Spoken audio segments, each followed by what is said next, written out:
제 발표 제목은 플라스틱 딜레마인데요. 딜레마라는 뜻을 우리 친구들 아는 친구도 있고 모르는 친구도 있을 텐데요. 딜레마는 이러지도 못하고 저러지도 못하는 상황에 처해 있는 것을 딜레마라고 하거든요. 우리 친구들 플라스틱 하면은 우리한테 많이 필요하고 좋은 그런 물건이라는 생각도 들지만 한편으로는 환경 오염에 아주 큰 영향을 미치는 물질이라는 생각을 가지고 있을 거예요. 그래서 이 플라스틱을 우리가 사용해도 될지 사용하지 말아야 할지 이런 딜레마에 빠지게 돼요. 그러면 이 플라스틱 딜레마에 대해서 오늘 이야기를 해볼 건데요. 먼저 우리가 알아야 될 게 있죠. 과연 플라스틱이 무엇인지. 사전에 보면 플라스틱은 쉽게 원하는 모양으로 가공할 수 있다는 의미의 그리스어 플라스티코스에서 유래했으며 열과 압력을 가해 성형할 수 있는 합성 고분자 화합물이다. 많은 종류가 있으며 열을 가해서 재가공이 가능한지에 따라 열 가소성 수지와 열 경화성 수지로 나눌 수 있다. 대부분의 플라스틱은 100도씨 이상으로 가열할 때 녹거나 분해된다. 합성 수지라고도 한다. 이렇게 위키백과에 정의가 되어 있는데 이렇게 하면은 좀 어려운 말들이 많이 있죠. 우리 친구들. 그래서 저는 플라스틱이라는 주요한 단어하고 여기 이 정의 중에서 우리 친구들이 꼭 알아야 하는 중요한 단어를 빨간색으로 표시했어요. 플라스틱은 곧 합성 고분자 화합물이다. 이렇게 말할 수 있어요. 하지만 우리 친구들 플라스틱은 알겠는데 합성 고분자 화합물이다. 이게 무슨 말인지 또 어렵죠. 자, 플라스틱은 합성 고분자 화합물이라고 했어요. 합성은 어떤 두 가지 물질을 전혀 새로운 다른 물질로 만들어내는 과정을 우리는 합성이라고 그래요. 화합물은 A와 B라는 물질이 만나서 전혀 다른 새로운 C라는 물질을 만들 때 그 C라는 물질이 화합물이죠. 그럼 플라스틱은 새로 만든 어떤 화합물인데 고분자래요. 여기서 보면 분자 많이 들어봤어요? 우리 친구들? 예, 들어본 친구도 있고 안 들어본 친구들도 있을 텐데요. 분자긴 분자인데 고분자래요. 여기서의 고는 우리 한자 높을 고자잖아요. 분자긴 분자인데 뭔지 모르겠지만 좀 큰 분자? 이런 걸 우리가 이제 글자에서 알 수 있죠. 다시 보면 우리 이제 그럼 합성 고분자인데 고분자는 큰 분자인데 분자라는 것은 우리 이렇게 정의할 수 있어요.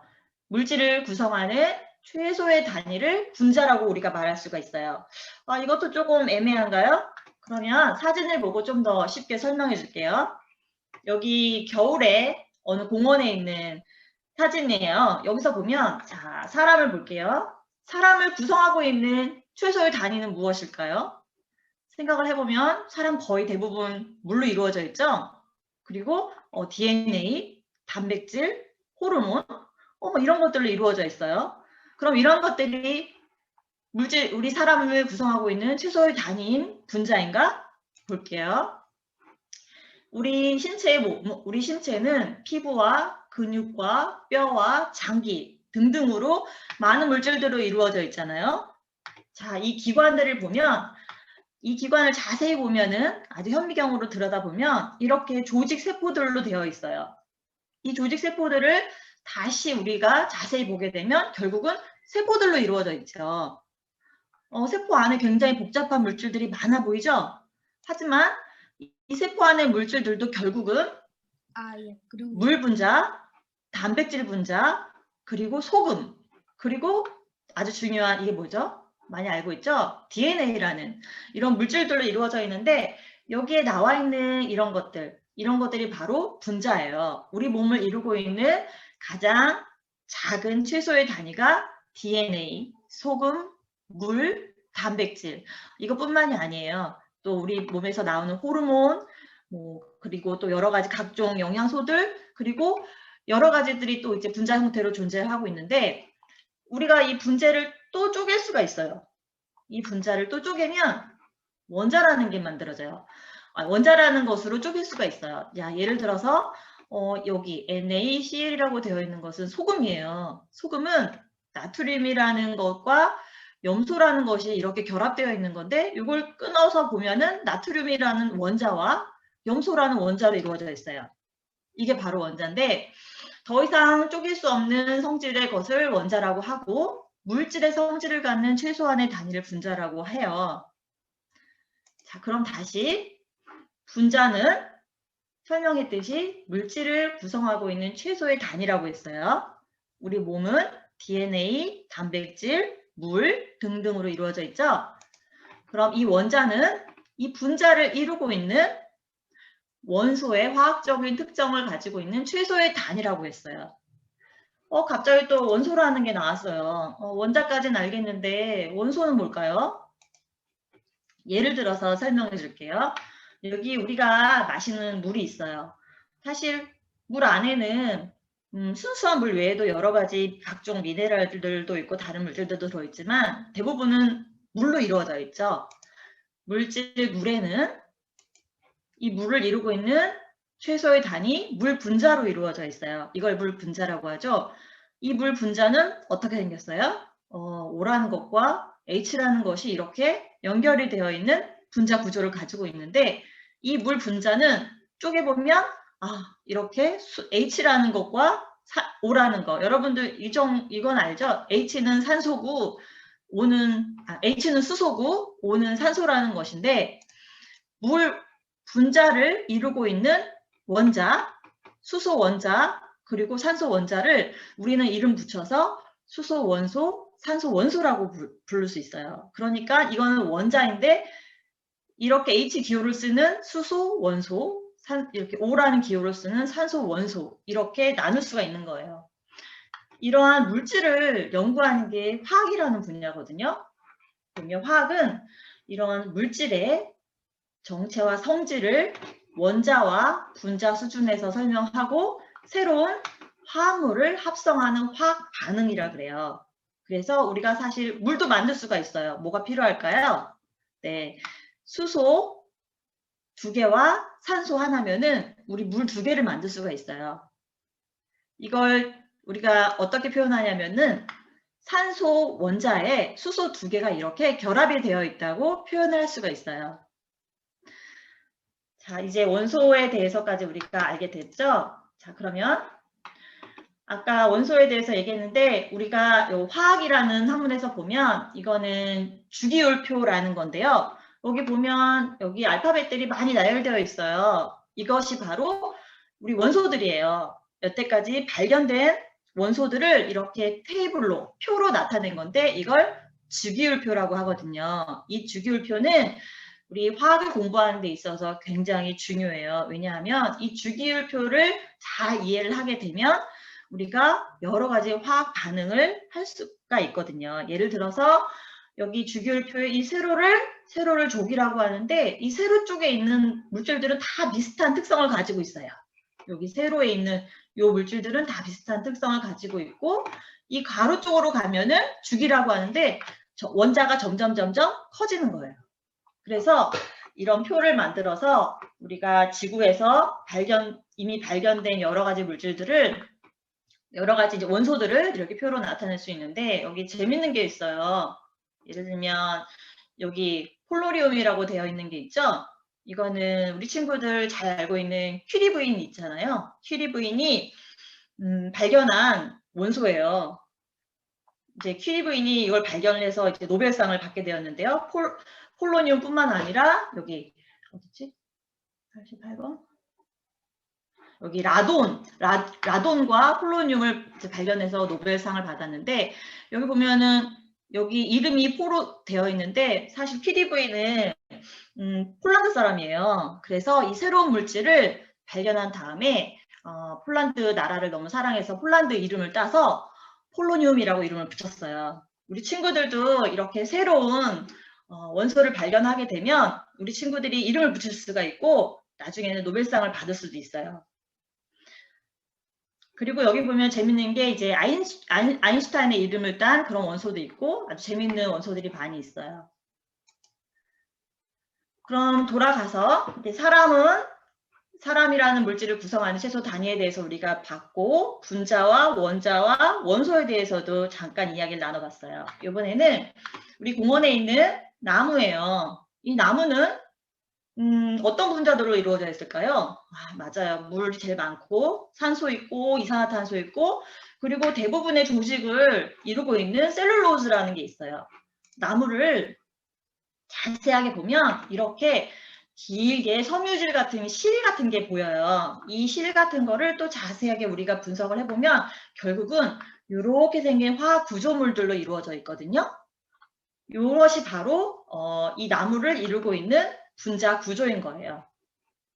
나뭇잎을 봐도 그래요. 이 나뭇잎을 자세히 보게 되면 여기서 이 섬유같이 긴 실같이 생긴 섬유가 보이는데 이것이 결국 이렇게 생긴 화학의 분자, 이 화학식으로 나타낼 수 있는 분자들로 이루어져 있는데요.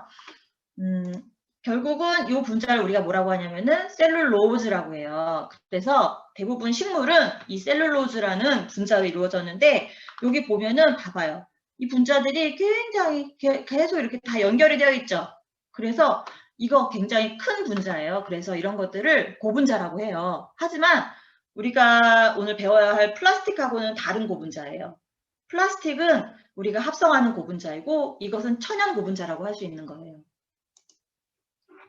그 다음에 여기 공원에 있는 눈은 뭐죠? 우리 물이 얼어서 내린 거죠. 그래서 이제 물 분자로 이루어져 있고 또 여기 보면은 이 아이가 입고 있는 모자, 옷, 신발은 뭘로 이루어져 있을까요?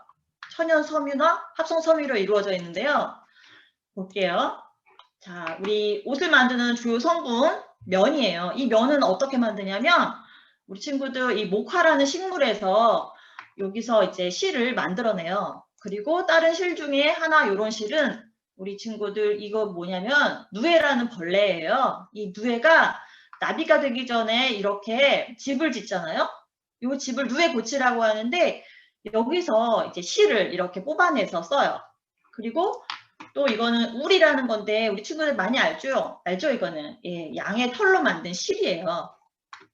그리고 또 우리가 소가죽이라든지 악어 가죽, 동물의 털들 이런 것들이 바로 우리가 이제 의복으로 많이 만들 수 있는 천연 섬유라는 거고 다 고분자예요. 이 고분자들은 천연 고분자예요. 하지만 우리 모든 사람들이 이 천연 섬유로 옷을 만들려면 얼마나 많은 목화 나무와 누에고치와 양들이 필요하겠어요? 엄청 많이 필요하겠죠. 그러려면은 또 이게 또 어떻게 보면 또 환경을 훼손하는 일이 될 수 있어요. 이 사람들이 이 목화 나무를 많이 재배를 하고 이 누에를 많이 재배를 하고 하면서 자연을 또 이렇게 훼손을 할 수가 있거든요. 그래서 이제 사람들이 많이 이제 연구하고 개발하게 된 게 싸고 질 좋은 합성 섬유라는 거를 개발하게 된 거예요. 그러면 이 합성 섬유라는 게 뭘까?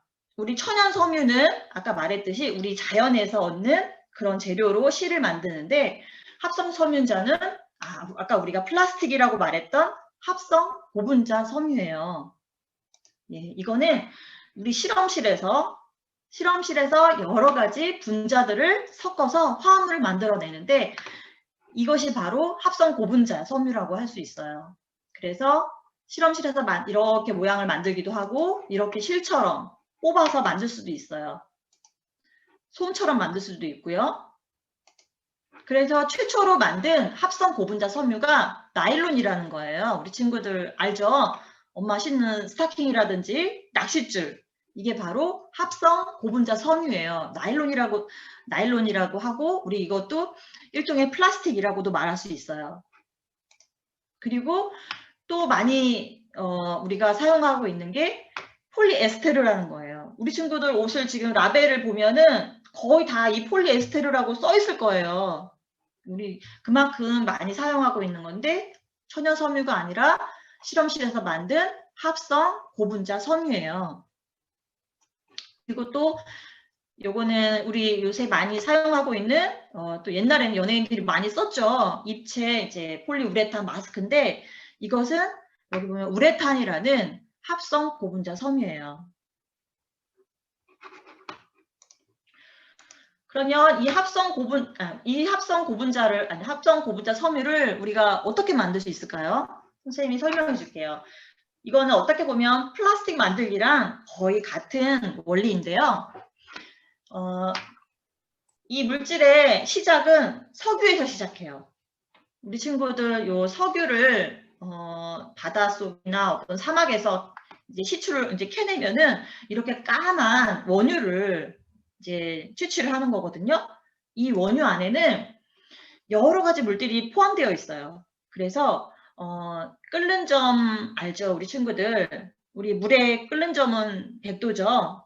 그런 것처럼 물질에 따라서 끓는 온도가 다 다르거든요. 이 원유 안에는 끓는 온도에 따라서 아주 많은 성분들을 우리가 분리해낼 수가 있어요. 그래서 우리가 이 원유로부터 석가스, 그다음에 자동차의 연료가 되는 가솔린, 그리고 화학약품의 원료가 되는 나프타, 비행기의 원료가 되는 등유, 자동차의 원료가 되는 경유, 윤활유, 중유, 그리고 맨 마지막에 걸러지지 않는 찌꺼기는 아스팔트로 이렇게 쓰여요. 그런데 여기에서 나프타가 보이잖아요. 요 나프타에 해당되는 요 물질을 우리가 석유화공업의 원료로 쓰거든요. 이 석유를 30에서 180도, 200도 정도 안에서 이제 각각 끓는 점에 따라서 물질을 분류하게 되면 이 안에 에틸렌은 끓는 점이 이제 영하 103.7도고요. 그 다음에 이제 프로필렌, 부탄, 그리고 이렇게 동그랗게 고리처럼 생긴 벤젠, 이런 물질들이 이 석유에서 나올 수가 있어요. 요거를 기본 재료로 해서 아까 말한 합성이라는 걸 할 수가 있어요. 요 재료들을 서로 섞고 끓이고 압력을 줘서 새로운 물질을 만들어내는 과정이에요. 그래서 만들어내는 것들이 바로 고분자거든요. 그래서 우리 친구들 이런 원료로 만들 수 있는 대표적인 것들이 의약품이에요. 우리 알약에 있는 요 캡슐들, 요게 다 이제 고분자. 플라스틱이라고도 말할 수 있는 고분자고, 여기 주사기, 그리고 약통, 이런 것들을 만들 수가 있고요. 그 다음에 또 여러 탈 것에 들어가는 여러 플라스틱이 많이 들어가 있잖아요, 부품으로. 요것들이 다 이 석유화공업 원료로부터 해서 만들어진 고분자로 다 만들어진 것들이에요. 그리고 우리 친구들이 매일 사용하는 학용품, 그리고 음식물 담는 용기들, 핸드폰에 들어가 있는 많은 부품들, 안경테, 신발, 너무 많아요. 우리가 이렇게 사용하는 합성 고분자, 플라스틱이 우리 주변에 아주 많이 사용되고 있어요. 자, 그러면 좀 더 우리가 들어가서 이 고분자는 정말 어떠한 방식으로 만들어지는가 보면, 선생님이 처음에 그 석유에서 나프타 원료에서 끓는 점에 따라서 여러 가지 기본 원료들을 추출해낼 수 있다고 했잖아요. 그 중에 하나가 이 에틸렌이라는 물질인데요. 에틸렌은 우리 친구들 이 C가 탄소예요. 탄소가 두 개가 여기 두 개의 결합으로 되어 있고 나머지는 산소로 결합이 되어 있는 이런 물질이 석유를 통해서 추출할 수 있거든요. 근데 여기다 이제 화학 반응을 시키기 위해서 요거는 좀 어려운 말하면 라디칼이라고 하는데 아주 반응을 잘하는 물질이에요. 아주 반응을 잘하는 물질을 에틸렌과 같이 섞어주고 고온 고압을, 그러니까 온도를 높여주고 압력을 높여주게 되면은 어떻게 변하냐면 요 에틸렌이라는 게 요 다리 하나를 끊고 얘가 갑자기 반응성이 좋은 물질로 바뀌어요. 그런데 얘랑 똑같은 물질을 또 만나잖아요. 그러면 요 2개짜리가 4개짜리가 돼요. 그리고 요 4개짜리의 반응성이 이렇게 큰 요 물질이 또 다른 긴 반응성이 좋은 물질하고 만나게 되면 결국은 이렇게 긴 사슬 모양의 분자가 만들어지는데 요 분자의 양을 계산할 수가 있거든요. 이 탄소는 분자의 양이 하나가 얼마다 이렇게 계산할 수가 있어요. 그래서 여기에 있는 탄소와 산소, 개수를 다 합쳐서 분자의 양을 계산할 수가 있는데 보통 이 분자 양이 10,000 이상이 되면 우리가 고분자라고 불러요. 그리고 다른 말로는 이제 플라스틱이라고도 말할 수 있죠. 지금 제가 여기서 예로 보여드린 것이 바로 우리가 잘 알고 있는 폴리에틸렌이에요. 폴리에틸렌이고 이렇게 긴 거를 우리가 분자식을 다 써줄 수가 없잖아요. 그래서 우리는 줄여서 이렇게 써요. 요 구조가 n번 계속 반복되는 분자 구조다. 이렇게 해서 이렇게 간단하게 표시를 해주고 이게 폴리에틸렌이라는 거예요.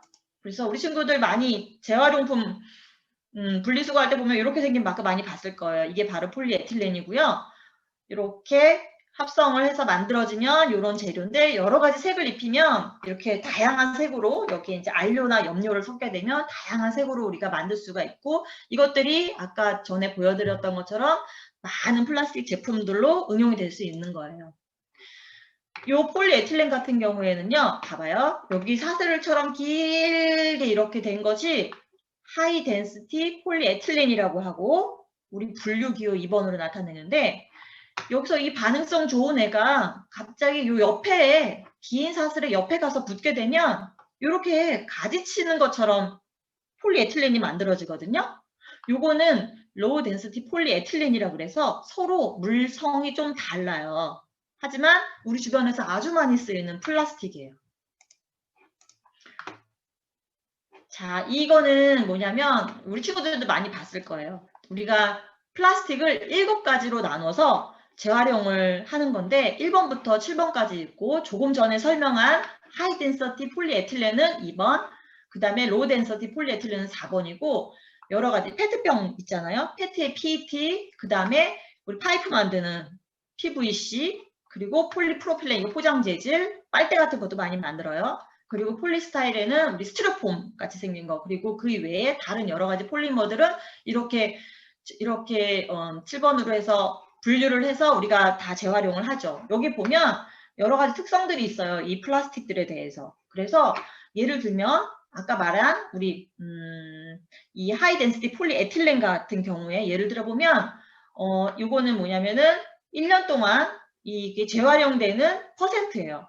1년 동안 30에서 35% 정도가 재활용이 되고 현재 그리고 요거는 뭐냐면요. 분해되는데 걸리는 시간이에요. 폴리에틸렌은 분해되는데 100년이 걸린대요. 플라스틱이라고 해서 다 똑같은 게 아니에요, 여러분. 보면 PET라고 하는 거는 5년에서 10년 정도면 분해가 돼요. 근데 여기 보세요, 여러분. 네버라고 돼 있는 거 있죠. PVC라는 물질은 언제 분해되는지 모를 정도로 분해되는 기간이 길기 때문에 네버라고 나와 있고 아까 폴리에틸렌인데 좀 이렇게 나뭇가지 모양처럼 돼 있는 거 있잖아요. 걔는 500에서 1000년이 걸린대요. 이렇게 우리 플라스틱에 대해서 특성을 나타내주고 있고 여기 해골 모양 있죠? 이거는 얼마나 이 독성이 강한가예요. 우리 인체에. 그래서 이게 표시가 되어 있고 이 플라스틱의 종류는 한국에도 똑같이 적용이 돼서 우리가 재활용을 하고 있어요. 그래서 많이 사용되는 것들이 여러분 여기 음료수의 음료수의 포장지 이거 PET죠 이거는. 그리고 우리 바나나 우유 얘는 폴리스타이렌이에요. 그리고 이것도 포장지 여기 하이 덴서티 폴리에틸렌. 그리고 우리 찰떡 아이스 얘는 뭔지 모르지만 여러 다른 플라스틱으로 만들어져 있고요. 여기 빨대 이건 폴리프로필렌이고 그 다음에 우리 친구들 많이 사용하는 테이프라든지 파이프 이런 것들은 PVC로 되어 있어요. 자, 많이 봤어요. 우리가 여기 모자가 어떻게 모자나 옷이나 신발이 어떻게 이루어져 있는지 이 물질을 구성하는 최소 단위를 설명하려고 선생님이 천연 섬유도 설명해 줬고 합성 섬유를 설명해 줬고 이 합성 섬유 설명하면서 합성이라는 게 무엇이고 우리 고분자를 어떻게 합성하는지 그리고 이 합성된 고분자 소위 플라스틱이라고 말하는 것들의 한 7가지 정도 되는 예에 대해서 여태까지 선생님 설명했고요. 그 다음에 여기 보면은 또 이제 이 스킨은 어떤 물질로 이루어져 있을까요? 네, 금속, 나무, 플라스틱 이런 것들 이루어져 있죠? 네, 맞아요. 근데 스키 탈 때 우리 친구들 헬멧 꼭 쓰잖아요. 이 헬멧은 거의 90% 이상이 다 플라스틱으로 만들어져 있어요. 그리고 습기도 생각보다 굉장히 복잡하더라고요. 안에 보면 나무도 있지만 아주 많은 플라스틱들이 사용되어 있어요. 우리 주변에 정말 플라스틱이 정말 너무 이제 아주 주변에 널리 많이 사용되고 있다는 걸 이제 알 수가 있죠. 자, 그러면 우리 플라스틱을 어떻게 만들고 무엇을 플라스틱이라고 부르는지에 대해서 여태까지는 이야기를 했고, 이번에는 우리 환경하고 관련 지어서 플라스틱이 왜 분해하는데 오랜 시간이 걸릴지, 이것 때문에 우리가 지금 플라스틱이 환경의 주범이라고 얘기를 하잖아요. 그래서 요거에 대해서 지금 조금 얘기를 해보려고 그래요. 자, 이거는 티셔츠예요. 티셔츠인데 여기 100% 코튼이라고 되어 있죠. 이것은 아까 제가 설명한 것처럼 천연 섬유로 만든 거예요. 목화에서 추출한 실로 이 티셔츠를 만든 건데, 이 티셔츠를 밖에 버리면, 이거 보세요. 달팽이라든지 지렁이라든지 요 흙 속에 사는 여러 가지 벌레라든지 이런 것들이 이 옷에 막 다닥다닥 붙으면서 막 뭘 먹기 시작해요. 그러다가 시간이 지나면 이 옷은 티셔츠는 거의 흔적도 없이 사라지게 돼요. 어떻게 이렇게 될까요? 그리고 이렇게까지 걸리는데 보통 2주, 길게는 4주 정도 걸리거든요. 이 천연 섬유로 만든 옷은. 왜 이렇게 천연으로 된 건 빨리 분해가 될까요? 자, 이 섬유를 자세히 보면 아까 제가 물질을 이루고 있는 구성 성분, 분자 설명하면서 나무는 셀룰로스로 만들어져 있다고 그랬어요. 셀룰로즈는 천연 고분자잖아요. 보시면 이 천연 섬유들은 이렇게 셀룰로즈로 이루어져 있어요. 이 천연 고분자예요. 이 셀룰로즈는 중간중간에 물이 많이 들어있어요. 그리고 이 물이 중간중간에 들어서 이렇게 분자량이 큰 고분자인데, 여기 보면 흙 속에 뭐가 있죠, 우리 친구들? 뭐 지렁이도 있고 벌레들도 많지만 이 흙 속에는 아주 우리가 잘 모르는 미생물들도 많아요. 그래서 이 안에 흙 속에 효소라는 것들도 있거든요. 어떤 효소들은요, 이 셀룰로즈의 특정 부분을 좋아해요. 그래서 이 특정 부분에 결합하면서 이 결합을 끊어버려요. 이렇게 잘 끊어줘요. 이 흙 속에 있는 우리 자연의 어떤 효소들은 이 셀룰로즈를 잘 끊어줘서 결국은 이렇게 작은 글룰로즈라는 걸로 분해를 시켜요. 그래서 이 글룰로즈는 아주 지렁이들이나 땅속에 있는 벌레들이 좋아하는 먹이예요. 그래서 이렇게 천연 섬유로 만든 것들은 쉽게 분해가 될 수 있는 거예요. 이렇게 미생물이라든지 물이라든지 어떤 자연 상태의 온도, 그리고 pH는 이 땅이 산성이냐 염기성이냐 혹은 햇빛이나 바람, 이런 자연에 의해서 우리 자연에서 만들어진 섬유들은 이렇게 분해가 되도록 되어 있어요. 그러면 왜 플라스틱은 오래 걸리는 걸까요? 이거는 바다에 떠돌고 있는 비닐봉지예요. 비닐봉지의 주 재료는 제가 아까 플라스틱 만드는 걸 설명한 폴리에틸렌이에요. 대부분. 이 폴리에틸렌은 분해되는데 500년에서 1000년도 걸린다고 했잖아요. 바닷속에 버려져 있는 이 폴리에틸렌 플라스틱은 분해가 안 돼요. 떠돌아다니다가 거북이가 해파리인 줄 알고 먹어요. 하지만 이건 해파리가 아니잖아요. 그래서 소화도 시키지 못하고 뱃속에, 윗속에 남아있다가 결국은 이렇게 죽는 이런 사진들 아주 끔찍하죠. 우리 친구들 많이 봤잖아요. 그래서 플라스틱이 환경에 아주 안 좋다 이런 생각하고 있는데, 이런 폴리에틸렌 같은 플라스틱은 왜 이렇게 분해가 안 돼서 우리를 이렇게 힘들게 할까요? 자, 그 원인은 이 플라스틱 고분자의 구조에 있어요. 우리 친구들 아까 나무를 구성하고 있는 셀룰로즈라는 천연 고분자는 그 안에 물도 들어있고 그것을 분해할 수 있는 효소들이 자연 상태에 아주 많아요. 하지만 이 플라스틱은 어디서 만들죠? 우리 실험실에서 만드는 거예요. 실험실에서 석유에서 추출한 화학 물질을 이용해서 아주 높은 온도와 압력에서 만든 물질이에요. 그래서 그걸 분해하려면, 반대로 그걸 분해하려면 그만큼의 많은 에너지가 필요한데 그 반응했던 에너지보다 훨씬 더 많은 에너지가 필요할지도 몰라요. 왜냐하면 이렇게 만들어진 고분자들은 서로 얽히고 설켜 있어요. 우리 친구들 머리카락 막 엉켜 있는데 비수를 잘 안 비껴지는 것처럼 서로 이렇게 막 엉켜 있고 설켜 있어요. 그래서 효소가 와서 먹으려고 해도 하나 끊으면 또 여기 연결돼 있고, 하나 끊으면 또 연결돼 있고, 하나 끊으면 또 연결돼 있고, 너무 많이 복잡하게 연결이 되어 있어요. 그래서 분해되기가 너무 어려워요.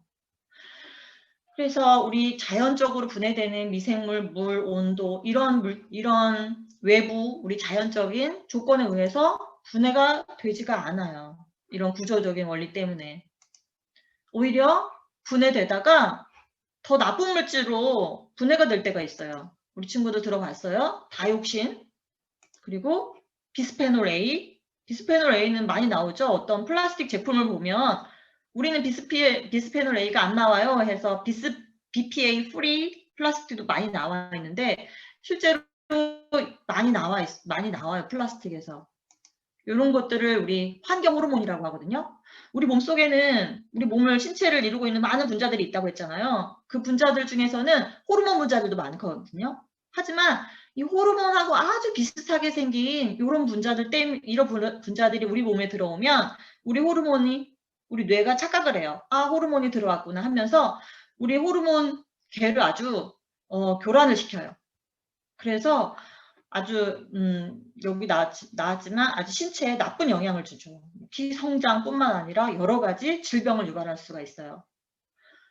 아니면은 또 이런 플라스틱이 뭐 바다에 흘러다니면서 막 부딪히고 깨지고 하면서 아주 작은 미세 플라스틱으로 변하거든요. 이걸 마이크로 플라스틱이라고 하는데 이 마이크로 플라스틱이 바다 같은 데 둥둥 떠다니게 되면 우리 친구들도 알죠. 물고기가 먹게 되고 이 작은 물고기를 또 이제 큰 물고기가 먹게 되고 그 물고기를 우리 사람이 나중에 먹게 돼서 사람이 결국은 이 마이크로 플라스틱을 섭취하게 되죠. 이런 문제들이 많은 이런 문제들이 많죠. 플라스틱은 분해하는데. 그러면 그래서 요거 보면은 이거는 지구예요. 우리 지구는 이렇게 육지가 있고 바다가 있고 대부분 바다로 이루어져 있는데 이렇게 분해가 안 되는 플라스틱들 때문에 바다에 특정 부분, 특히 이렇게 5가지의 특정한 영역에 플라스틱들이 쌓여 있대요. 그래서 이거를 처치를 못하고 이것들을 먹고 물고기들이 많이 죽음을 당하고 우리 인간도 위협을 하고 있죠. 여기 보면 이게 실제로 이거는 뭐 실제로 진짜 이런 쓰레기 산이 있대요. 산이 있고 바닷속에 이렇게 지금 마스크들이 둥둥 떠다니고 있고 여긴 산인데요. 실제로 이제 사람들이 잘 가지 않는 남극이나 북극에 있는 빙하에서도 미세 플라스틱이 발견이 된대요. 그리고 여기 생물들이 먹게 되고 참 플라스틱이 처음에는 우리 인간들한테 참 많은 도움을 준다고 생각했지만 우리가 사용을 하다 보고 너무 많이 사용하고 너무 많은 일회용품들을 사용하다 보니 지금 이렇게 환경을 위협을 하고 있어요. 자, 제가 발표하는 것이 플라스틱 딜레마인데 과연 우리는 플라스틱을 사용해야 되나요? 사용하지 말아야 되나요? 우리가 할 수 있는 것들은 과연 어떤 것들이 있을까요? 자, 지구예요. 원리처럼 우리 영화 원리처럼 우리 지구가 다 쓰레기로 변하면 안 되잖아요. 플라스틱으로. 그래서 많은 노력들을 아주 각 계층에서 하고 있는데 정부에서는 어떤 노력을 하고 있냐면요. 일단 독일에서는 올해 7월부터 이 일회용 플라스틱을 전면 사용을 금지를 했어요. 마트에서 팔지도 않고 우리 친구들도 사용을 하면 안 돼요. 그리고 캐나다에서도 마찬가지로 올해부터는 일회용 플라스틱을 금지를 했고 중국에서도 아주 플라스틱을 많이 양산하고 있는 중국에서도 이 운동에 같이 동참을 하기로 했어요. 그리고 우리 서울시에서 이런 캠페인도 벌려요. 플라스틱 없애자. 그리고 분리수거를 잘하자. 이런 일들을 하고 있고요. 또 여기 학계 연구하시는 분들은 어떤 일을 하고 있냐면 말했잖아요. 우리 플라스틱을 분해할 수 있는 효소가 없어요. 자연 상태에서 만들어진 것은 자연에 분해하는 것들이 많은데 플라스틱이라는 거는 인간이 아주 큰 에너지를 주어서 만드는 물질이라고 했잖아요. 그렇기 때문에 자연에서 이것을 분해할 수 있는 물질이 없어요. 그래서 이 분해를 할 수 있는 효소를 개발하는 연구를 하고 있기도 하고, 이 벌레는 플라스틱을 먹는데요. 이런 특별한 벌레를 찾아서 연구를 하기도 하고요. 또 우리 친구들 들어봤을 거예요. 바이오 플라스틱이라고 해서, 이건 뭐냐면 우리가 합성 플라스틱, 고분 합성 고분자 플라스틱은 석유의 원료에서 석유로부터 원료를 추출해서 우리가 만든다고 했잖아요. 이 바이오 플라스틱은 우리 식물, 옥수수라든지 사탕수수에서 물질을 추출해서 플라스틱처럼 특성이 좋은 걸 만드는 거예요. 이런 연구들을 많이 하고 있어요. 그리고 우리 산업체에서도 더 이상 포장용기나 포장용품으로 플라스틱을 사용하지 말아야겠죠. 그리고 또 여러 환경 단체들도 있어요. 그래서 우리가 이렇게 심각한 플라스틱으로 오염된 지구를 좀 더 개선하고자 이런 많은 일들을 각 층에서 많은 일들을 하고 있는데, 마지막으로 이제 제가 보여드릴 게 이게 되나? 요 친구가 있는데요.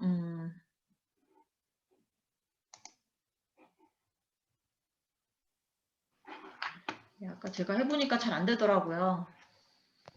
그래서 요거는 네, 요거는 나중에 우리 친구들, 요 친구가 그레타 툰베르크라고 하는 친구인데, 그 스웨덴 친구예요. 여자아이인데, 환경에 대해서 관심이 아주 많은 친구예요. 그래서 UN 2018년도에 폴란드에서 하는 UN 환경 연설에서 이 친구가 와서 연설을 했어요. 왜 우리 어린 친구들이 직접 이렇게 환경 오염을 만든 것도 아닌데 왜 우리가 살 지구가 이렇게 오염이 되었느냐, 이건 과연 누구 탓이냐, 우리는 어떻게 해야 되느냐, 이 친구가 이제 연설을 했거든요. 이런 것처럼, 이거 나중에 시간 되면 한번 여기 유튜브 가서 보세요. 이런 것처럼 우리 친구들도 요 그레타처럼 이렇게 환경운동을 할 수도 있지만, 또 쉽게는 분리수거를 잘 하는 것, 그리고 이 물질이 과연 어떤 물질인지 공부하고 아는 것, 이런 것들을 통해서 우리가 이 환경 문제를 좀 개선할 수도 있고, 또 같이 깊게 생각해 볼 수가 있을 것 같아요. 그래서 제가 오늘 준비한 거는 여기까지고요. 숙제도 제가 얘기할까요? 네, 부탁드립니다. 네. 마지막으로 이제 숙제가 있는데요. 숙제는 잠깐만요.